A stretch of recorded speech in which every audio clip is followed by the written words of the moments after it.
otu onye ama ama n'ihe gbasatara ịgbapụta ngwa ahịa ma bụrụ onye ama ama na-azọ ọkwa ịnọchite anya Ọka North and South Federal Constituency na mmemme nhọpụta ga-eme n'afọ 2023 n'okpuru ọkọlọtọ otu APGA Chief Azubike Ekweozor ebunyego ndị ụlọ mgbasa ozi ABS ụgbọala Sienna bus.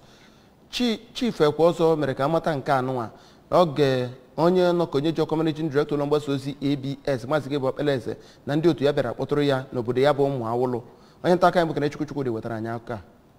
Okwu ya n'oge a gara njem ahụ, Maazị Okpeleze onye bụ onye guzobere n'oge adịghị anya ndị gara achụtara ngalaba mgbasa ozi ABS nta ego ime ka ha nwee ego ha ga-eji na-alụ ọrụ site na mmekọrịta ndụ na-akwado ụlọ mgbasa ozi ABS na ndị ọzọ, kwuru na njem ahụ bụ ikene Chief Ekweozor dịka ya na ABS enwe mmekọrịta n'oge gara aga, nka mmekọrịta ahụ na-agakwa n'iru site na enyemaka ya. Ọkacha kịta ekwesịrị ị na-echepụta atụmatụ dị iche iche ị na-eme ka ihe na-aga n'iru na Anambra. Maazị Okpeleze kwusiri ike na ABS na-agbanwe onwe ha ka ọ bụrụ ụlọ mgbasa ozi pụrụ iche na mba ụwa niile nke ga na-akọpụta akụkọ obodo Anambra yana ndị Igbo ma na-egosipụtakwa ebe dị iche iche pụrụ iche dị na Anambra ị na-eme ka ndị mmadụ na-abịa na Anambra ịfụ ife ọma dị na obodo Anambra.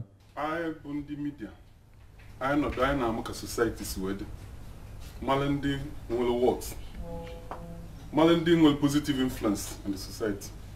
So having extracting your movements, following you, and we feel that you are one of the people I could see projects Anambra of today. Because now,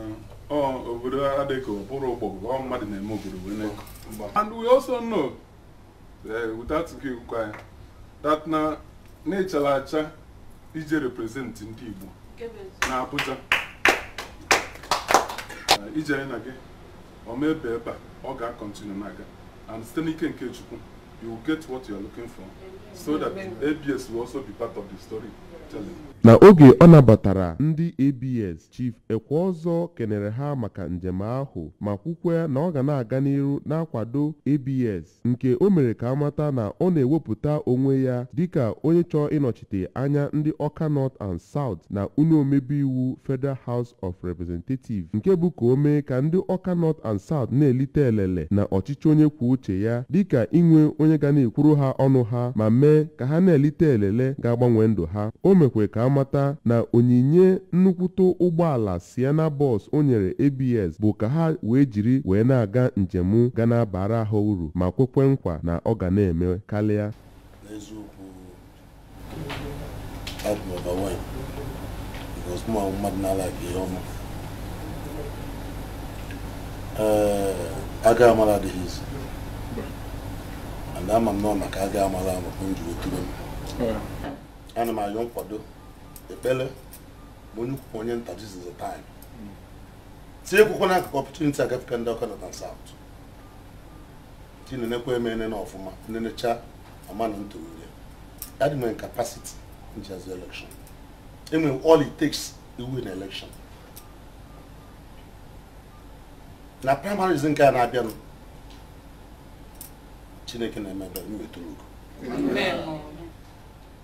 A na-ekele Chineke, na-ekele ndị APS, na-ekele Igwe, na-ekele ndị Ụmụawụlụ, ọkachakwa ndị Ụmụawụlụ brothers, ụmụnne m nọ n'Abuja.